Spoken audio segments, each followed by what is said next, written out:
A lone rider pushes through the relentless heat of the desert. Her eyes are fixed on the torn and weathered map in her hands. The sun beats down on her back, making her skin burn and peel. Above her, vultures circle, sensing a dying animal. But she keeps going. She comes across an abandoned well. It's dry. The only sound is the wind whistling through the rocks. Angry, she slams her canteen against the rocks. No water, no mercy, just endless rocks. Ow.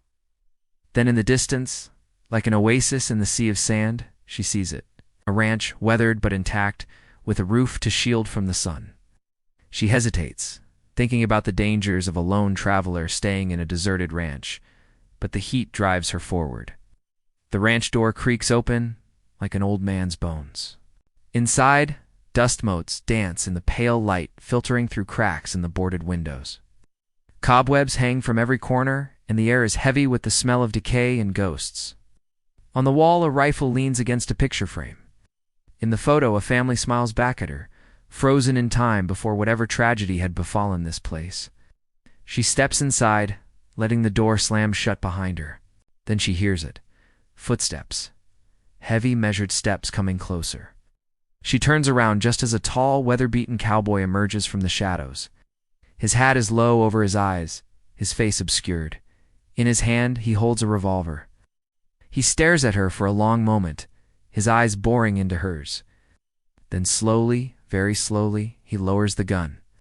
His eyes, she sees now, are hollow and tired, like an old, forgotten well.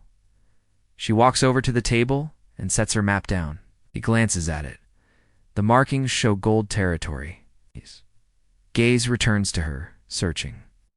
His hand twitches as if to reach out for the map, but he pulls away, the gesture so slight she could have imagined it.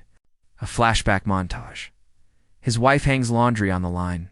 Children play.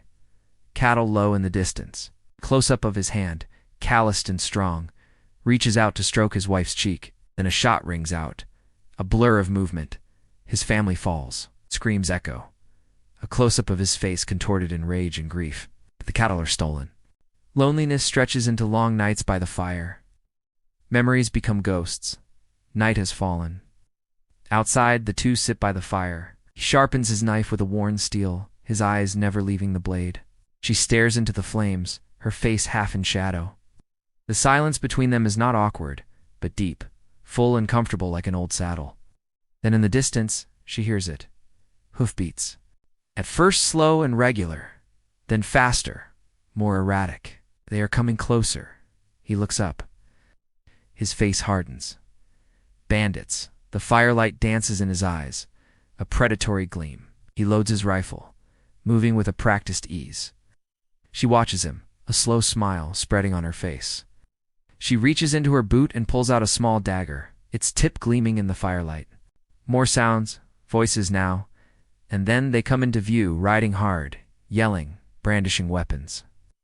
There are 5 of them, their faces masked, their eyes hard and cruel. The leader raises his lantern high, silhouetting the others behind him, and then he brings it down on the table beside her, shattering the glass. A pistol. One of the attackers fumbles for it, surprised. His fingers close around it. She saw her chance, grabs it and fires again. He screams, clutching his arm. The bullet is meant for her. He takes position at the top of the porch, firing steadily. Shot finding its mark.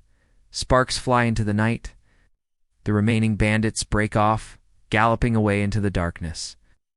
One of them darts inside. Cowboy blocks the door, wrestling with the man. The two roll on the ground, a tangle of limbs and curses. She watches, her heart pounding, and raises her pistol. He scrambles back, knocking over a chair. She drops to her knees beside the cowboy, helping him up. Together they watch as the last bandit flees into the desert. It's quiet now. The ranch is scarred, wounded, but still standing. Dawn breaks, painting the sky with soft hues of pink and orange. She looks at him, her eyes tired. He looks back, his face still hard, but his shoulders slumping slightly as if the weight of the world has lessened a fraction. For the first time, he lowers his guard. The camera lingers on their faces, 2 lost souls finding solace in the harsh beauty of the West.